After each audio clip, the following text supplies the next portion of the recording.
നമസ്കാരം ടുട്ടാ.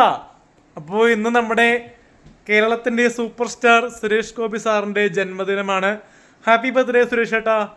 അപ്പോൾ ആരോഗ്യങ്ങൾ ഉണ്ടാകട്ടെ.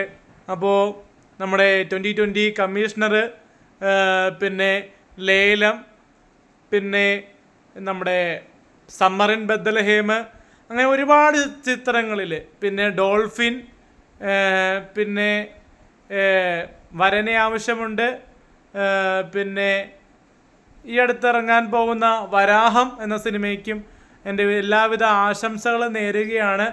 എവർഗ്രീൻ ആക്ടറാണ് നമ്മുടെ സുരേഷ് ഗോപി സാറ്. അപ്പോൾ സാറിന് ഇനിയുള്ള കാര്യങ്ങൾ നല്ല കാലങ്ങളാകട്ടെ, ഇനിയുള്ള രാഷ്ട്രീയത്തിൽ നല്ല രീതിയിൽ ശോഭിക്കട്ടെ.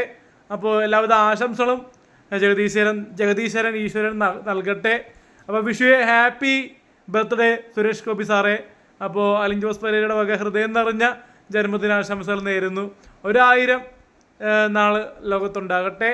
ഇനിയും ഒരുപാട് സിനിമകൾ ചെയ്യാൻ പറ്റട്ടെ. പൗരുഷമേറിയ ലേലം പോലുള്ള സിനിമകൾ, 2020 പോലുള്ള പോലീസ് സിനിമകൾ, കമ്മീഷണർ പോലുള്ള സിനിമകൾ, ഡോൾഫിൻ പോലത്തെ പഞ്ച് ഡയലോഗുകളുള്ള സിനിമകൾ, പിന്നെ ഹേ ഹൈലസ, പിന്നെ കിച്ചാമണി MBI പോലുള്ള സിനിമകൾ നമുക്കിനിയും ആവശ്യമാണ്. അപ്പോൾ കിച്ചാമണി MBI സിനിമയുടെ 2ാം ഭാഗം ഞാൻ പ്രതീക്ഷിക്കുന്നു. അപ്പോൾ അതൊക്കെ ഉണ്ടാകുമെന്ന് അറിയില്ല, എന്നിട്ട് നമുക്ക് പ്രതീക്ഷിക്കാൻ. കാരണം എല്ലാ സിനിമയിലും അഭിനയിക്കുന്ന വ്യക്തിയാണ്. എല്ലാ സിനിമയിലെന്ന് വെച്ചാൽ എല്ലാ ചേരുവകളുമുള്ള സിനിമയിൽ അഭിനയിക്കുന്ന ശോഭിക്കുന്ന നടനാണ് സുരേഷ് ഗോപി സാറ്.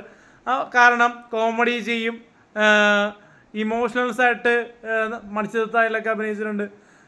പിന്നെ എല്ലാ ചേരുവകളും ചെയ്യുന്നൊരു വൺ മാൻ നടനാണ് നമ്മുടെ സുരേഷ് ഗോപി സാറ്. പിന്നെ നിങ്ങൾക്കുമാകാൻ കോടീശ്വരിൽ ഗസ്റ്റ് ജഡ്ജായിട്ടൊക്കെ വന്നിട്ടുണ്ട് സുരേഷ് ഗോപി സാർ.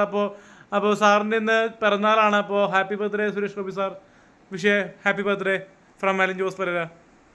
അപ്പോൾ അലിൻ ജോസ് പെരേര വക ഹൃദയം നിറഞ്ഞ പിറന്നാൾ ആശംസ നേരുന്നു സുരേഷ് ഏട്ടാ.